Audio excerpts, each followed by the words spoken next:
With the malware infection, the first wrong move makes everything worse. Reboot at the wrong moment and you can trigger the payload. If you start deleting files before you know what you're really dealing with, you might be deleting evidence. And not only evidence, but you might be removing your ability to identify how bad the problem really is. If you reconnect back to the network too early, you're just handing your cyber attacker a fresh new path in the door. On this video, we're going to scale what we're discussing to a single Windows workstation.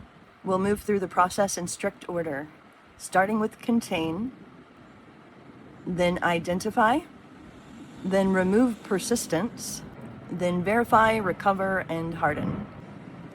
Each step exists for a reason, and we will even talk about those reasons. Or at least I will. So understanding why the order matters makes the difference between a clean machine versus just stirring things up and annoying the malware. It is important to note that in some cases there's a point where you just stop cleaning and you have to start reimaging. It depends on how bad the case has gotten.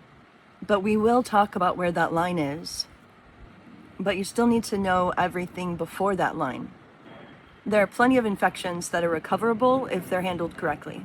Before you diagnose anything, you contain. This is step 0 and it's non-negotiable. The instant you suspect an active infection, isolate the machine from the network. Pull the Ethernet cable. Disable the Wi-Fi adapter. If it's a virtual machine, disconnect its virtual NIC. The goal is to sever every path in and out. This comes first before you even confirm the infection. Modern malware is rarely a lone program sitting quietly on one disk. It's often a foothold. While it runs, it may be exfiltrating data out to a command and control server, pulling down additional payloads, or spreading laterally to other machines on your network, the file share, the backup server, the other workstations. Every second it stays connected, the problem can grow. Containment freezes the blast radius. You're just trying to stop it from spreading. One subtlety in this, you're isolating it. You're isolating the network, but do not power the machine off yet if you intend to investigate. Because a lot of useful evidence about a running infection, like active processes, network connections, decrypted payloads, that all lives in memory. So if you power it off, you're going to erase that. You need to disconnect the network, but keep the power on and move on to identification. Now, if you have zero interest in understanding the infection and just want it gone, that changes the calculus. And we'll get to the reimage path.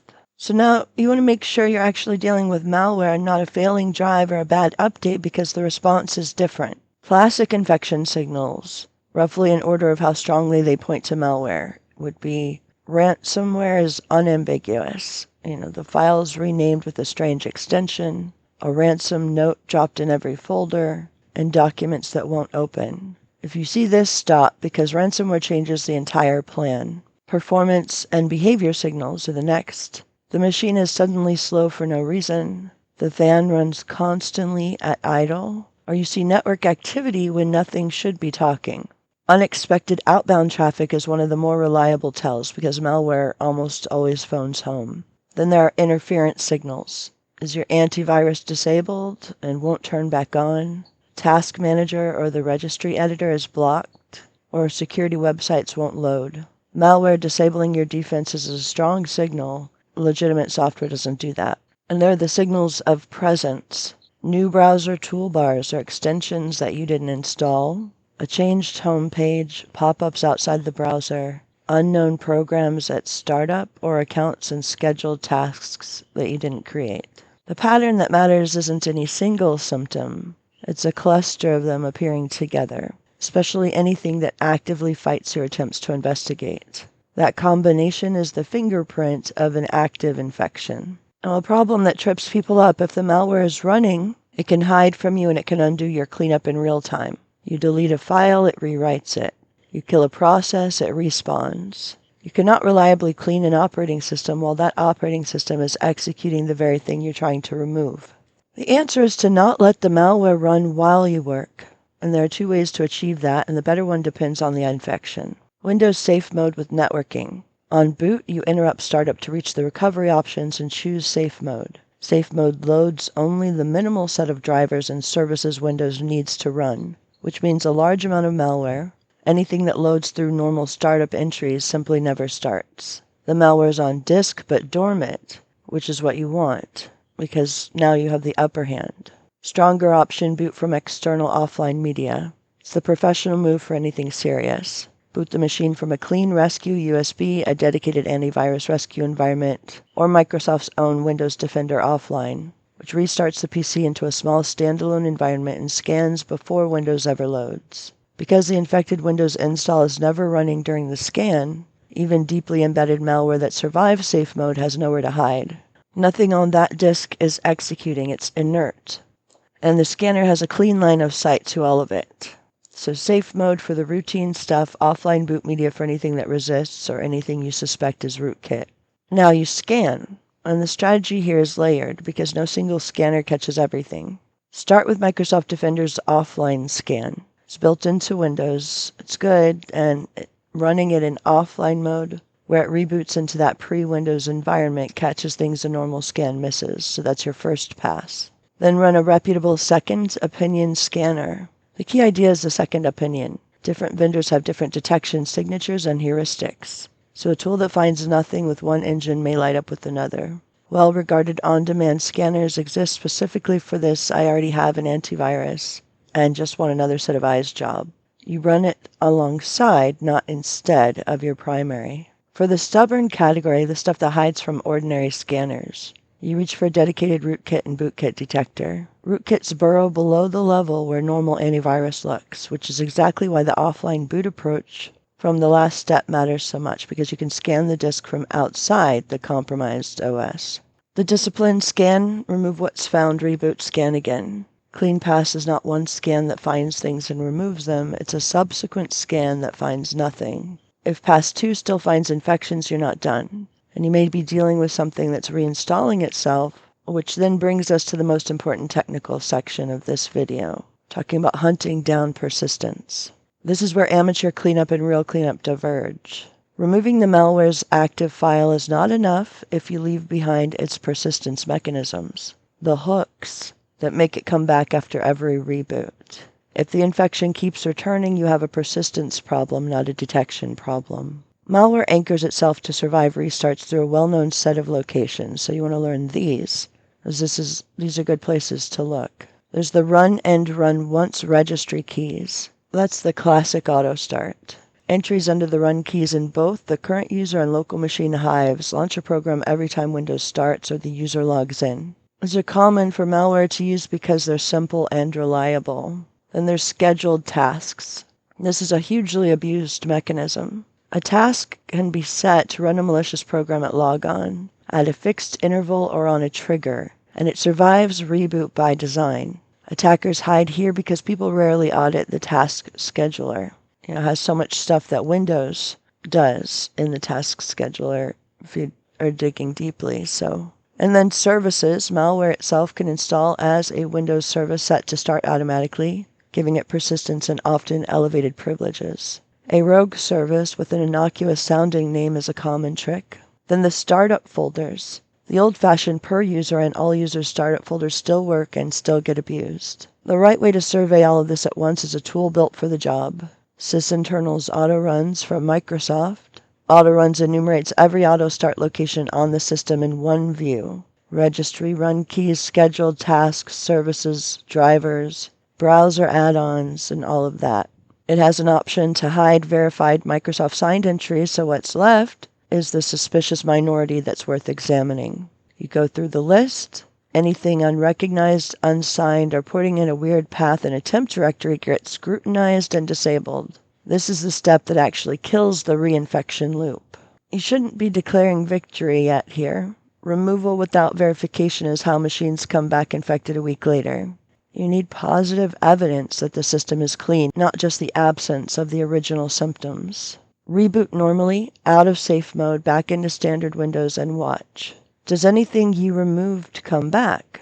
Check your auto start locations again. Are the entries you disabled still gone, or did something recreate them? Run a full scan one more time, in normal mode this time, and confirm it comes back clean. Remember the standard from earlier, clean means a scan that finds nothing on a system that's running normally. Check the network behavior. With monitoring, look for the outbound connections that tipped you off in the first place. If the machine was beaconing to a command and control server and it has gone silent, that's a positive sign. If it's still reaching out to something suspicious, you have a residual infection. Check the damage the malware may have done on its way in or out. Did it disable your antivirus? Alter your firewall rules? Change your DNS settings? Add itself to trusted locations? Or modify the host file to redirect you? Cleaning the malware does not automatically undo its sabotage. You have to walk back through the settings it touched and restore them. And once the threat is gone, you restore the system and the user to a good state, and there's an order to this as well. System integrity first. Malware often damages system files. Run the built-in repair tools, the System File Checker, SFC, to repair protected system files, and the deployment servicing tool to repair the underlying component store the checker relies on. This heals corruption the malware may have left in Windows itself. Restore data carefully. If files were lost, encrypted, or corrupted, restore from backup. But from a backup you're confident that predates the infection. Restoring a backup that already contains the malware just reinfects you, obviously. So this is exactly why a clean, offline backup taken before trouble is worth so much. It's a good escape hatch there. A hard warning on system restore points. They can be useful for undoing a bad configuration change, but be cautious using them against malware, because a restore point created while infected will contain the infection. And some malware deliberately hides copies of itself in restore points to survive cleanup, so don't treat system restore as a malware removal tool. Then a step that's often forgotten, but it's one of the most important: reset the credentials. If a machine was compromised, assume every password typed or stored on it is compromised too. From a different, known clean device, change the passwords for the important accounts. Email, banking, work accounts, anything sensitive. And turn on multi-factor authentication where it's not already on. Credential theft is a primary goal of a lot of malware. Cleaning the disk does nothing about passwords the attacker already exfiltrated. Now, there is a point where continuing to clean is the wrong call. I mentioned it in the beginning. That reimaging step might be the thing at this point. That line, wiping the machine and reinstalling Windows from known good media, at that point becoming the correct, faster, safer choice. Reimage when the malware keeps coming back after thorough removal. If you have hunted persistence, cleaned it, and it still returns, you're likely dealing with something you can't fully see, and you're spending more time fighting it than a clean install would take. Reimage on any confirmed rootkit or bootkit. Malware that infects below the operating system in the boot process or firmware region. This class can be effectively impossible to guarantee clean from within the running system. Reimage after ransomware. Even if you recover your files, a machine that was fully compromised enough for ransomware to execute should not be trusted going forward. You want to wipe it. Reimage whenever the machine handles anything you cannot afford to be wrong about. A workstation with access to sensitive systems. Financial data or credentials for critical infrastructure. The cost of a lingering, undetected infection on that machine is far higher than the cost of a rebuild. And the mental model, cleaning aims to remove what you can find. Reimaging removes everything found or not. When the stakes are high or your confidence is low, remove everything.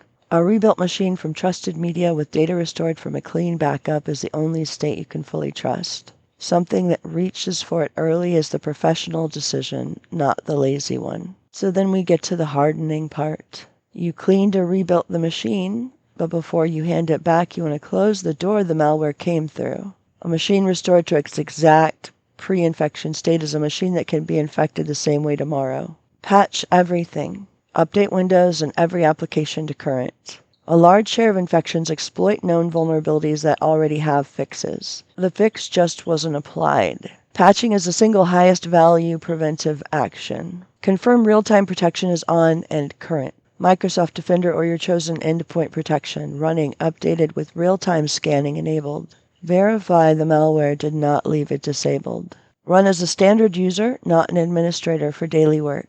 This is one of the most effective controls and one of the most ignored. If malware executes in a standard user context, it cannot easily install services, modify system-wide settings, or dig into protected areas. Least privilege contains what an infection can do. And fix the entry point. Figure out how it got in. A phishing email, a malicious download, a bad browser extension, an exposed remote access service. Address that specific vector. If it arrived by email, the lesson is attachment and link discipline. If it came through exposed remote desktop, that service needs to be locked down or removed. Cleaning without fixing the entry point is temporary.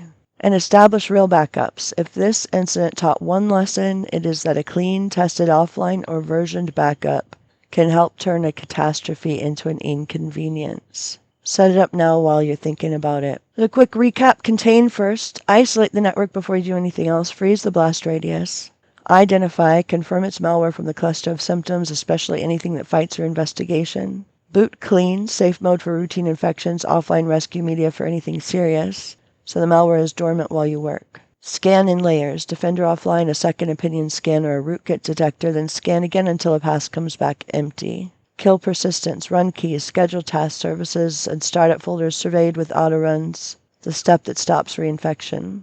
Verify, reboot, normally confirm nothing returns, the network is quiet, the malware sabotage is undone. Recover, repair system files, restore data from a pre-infection backup, and reset every credential from a clean device. Know the reimage line. Persistent infections, rootkits, ransomware, and high-stakes machines get wiped, not cleaned. Harden, patch-enable protection, run as standard user, fix the entry point, and set up real backups. It's not the malware that's the hard part, it's the discipline that is. You've got to do it in order, verify every step, and know when to stop cleaning because you need to get more extreme. If you found this useful, please subscribe.